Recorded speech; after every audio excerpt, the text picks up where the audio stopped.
Assalamu alaikum everyone, my name's Farah Halabi and I'm a professional Muslimah life coach. And today I'd like to ask you a question. Do you get cheesed off when people don't take your advice? Do you get upset? Do you get frustrated? Do you wonder why you even bother when you offer others, usually like friends, family, people that you're close to? They're asking you, or they're telling you about a problem. They're telling you about what's going on in their lives.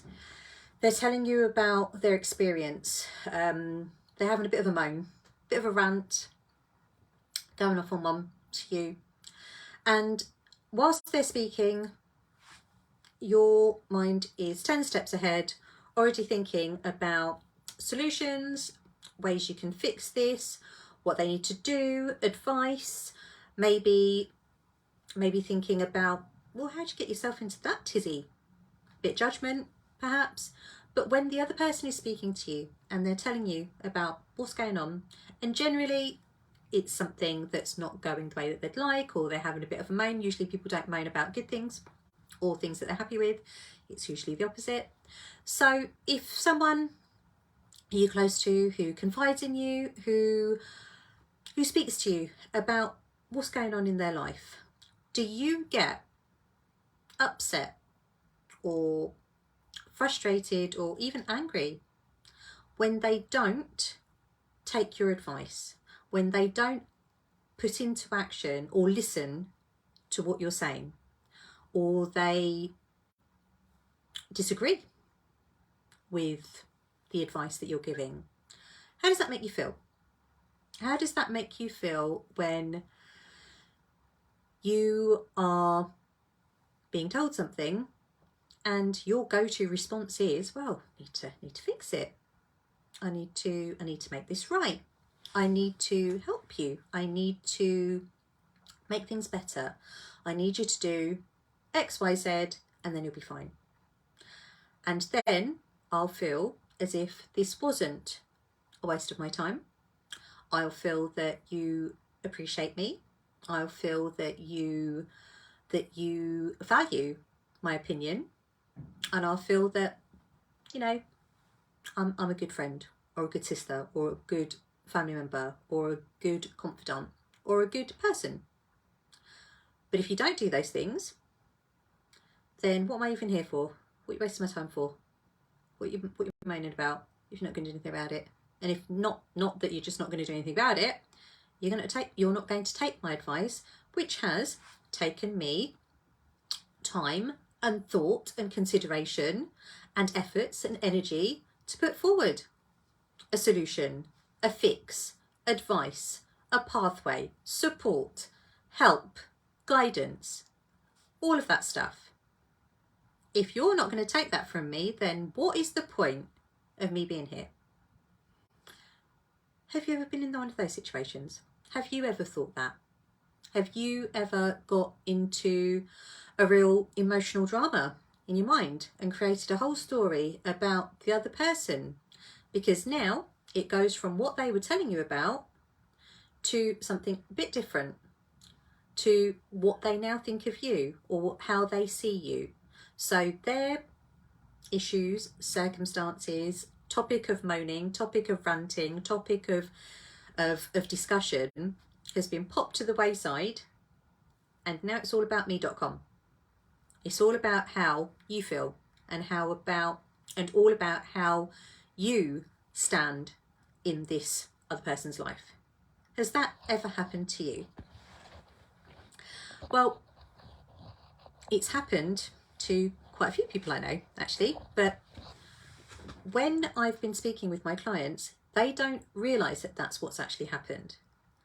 They tell me stuff all day long about how things are, how they feel, and subhanAllah, we go through a real framework of getting them from where they are, well, first of all, understanding how they got there in the first place, and getting them from where they are to where they want to be in a way that really speaks to them. It's very bespoke because it's all based on the way that they think and feel and behave and believe, and all of the thoughts they have about themselves, about the world, their perspective, And subhanAllah, it really is blessed work.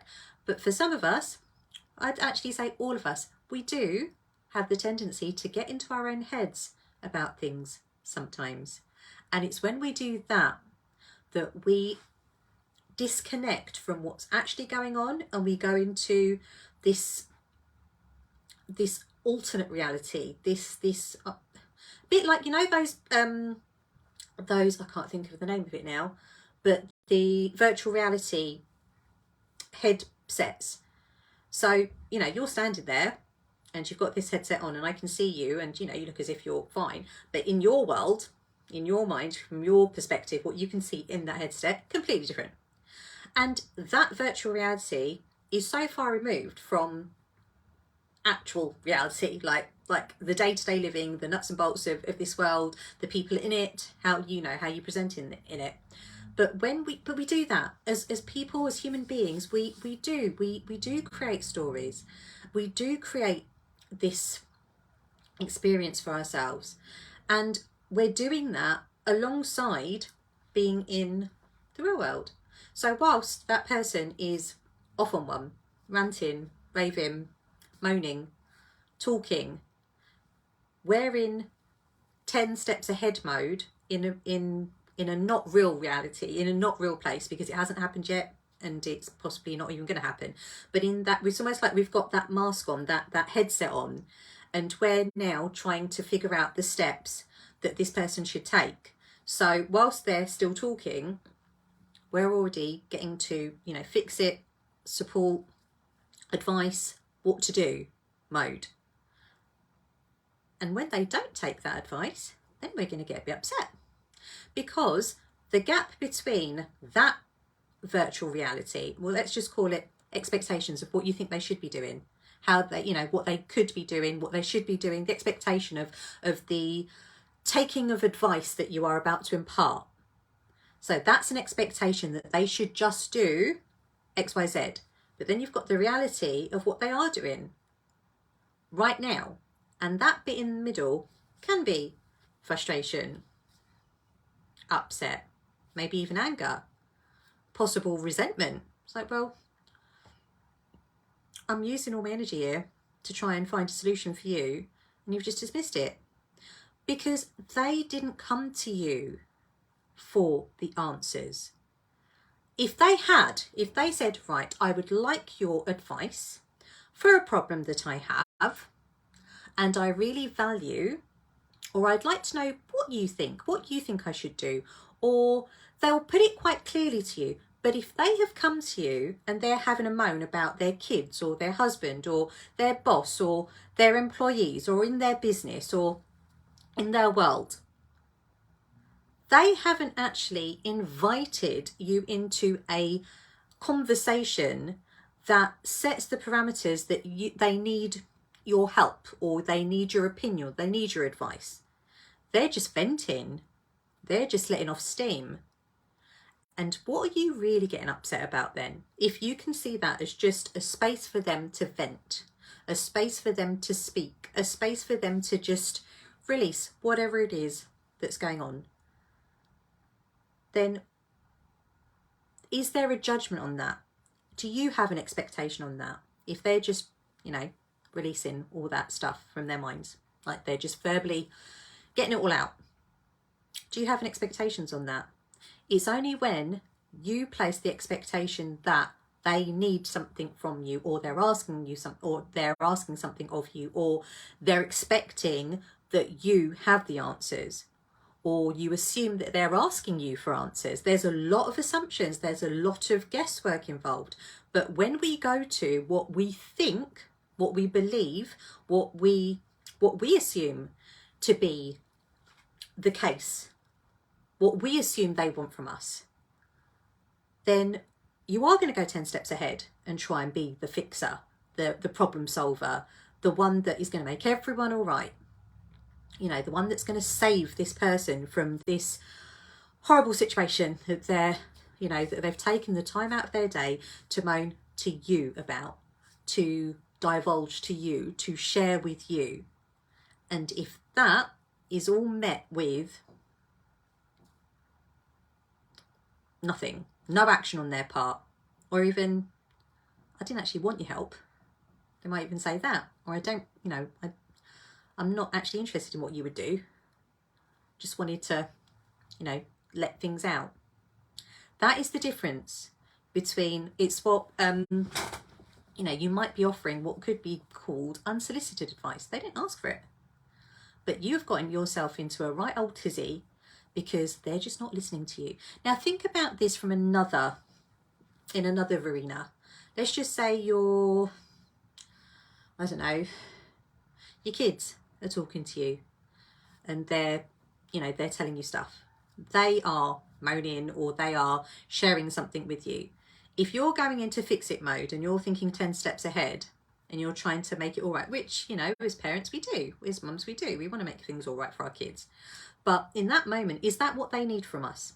If your husband starts talking, or if, you know, a friend starts talking, or your parents, or let's just say at work, or a colleague is going, you know, is saying stuff to you.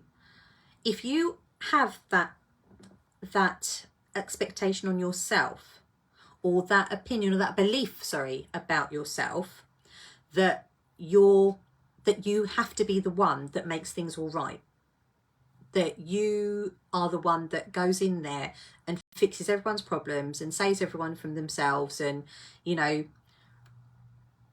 you're going to be the one that just solves and resolves everything, then that's almost like the hijab that you're going to put on. That's the hat that you've got on. That's the, okay, I know my role in this. This is what I've got to do. But if the other person just wants an ear, just wants a space, just wants a conversation that's light-hearted, that's not, you know, not the solutions to their life, but just a space to just speak, then again, would you get upset about that? Would you get upset if someone just wanted to tell you about their day? Or would you get into a whole load of different emotions if you have the expectation of yourself that you need to fix, resolve, or make everything all right, or everything better, or everything good, whatever that means? Do you do that? And if you do, why do you think that is? Is it to do with the other person? Is it because the other person, you know, is it their fault? Is it because of them? Or do you think there's something about you? Do you perceive yourself as the one that has to make things right? Do you take that responsibility on for yourself? Do you feel that you're the one that has to, or the only one that can in some circumstances? Do you believe that you're the one that has to, or that you're the only one that can put things right, make things tick along nicely, solve things, just have the answer? Are you the go-to person? And again, why do you think that is? And again, I've asked you lots and lots of questions, and I would ask you to reflect upon them. What comes up for you? Why do you find that you do that? And if you do, why do you think that is? And what beliefs do you hold about yourself?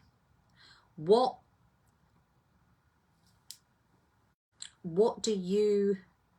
do you see yourself? How would you define yourself in terms of someone who gets really upset when people don't take their advice or do what you've asked them to do? Why do you think you do get upset? I'd love to know, because for a lot of people that I work with, the issues that they come to me with are usually centered around circumstances or people, like issues in certain circumstances, or struggles in certain relationships. And when we look at what is actually going on, there is this massive gap between how they think things should be, how they think a person should be, how they think a circumstance should be, as opposed to how it actually is. And that gap, like I said, between expectation and reality is a whole a whole spectrum of emotion, a whole spectrum of assumptions, beliefs, thoughts, questions, and very few, if at all, answers.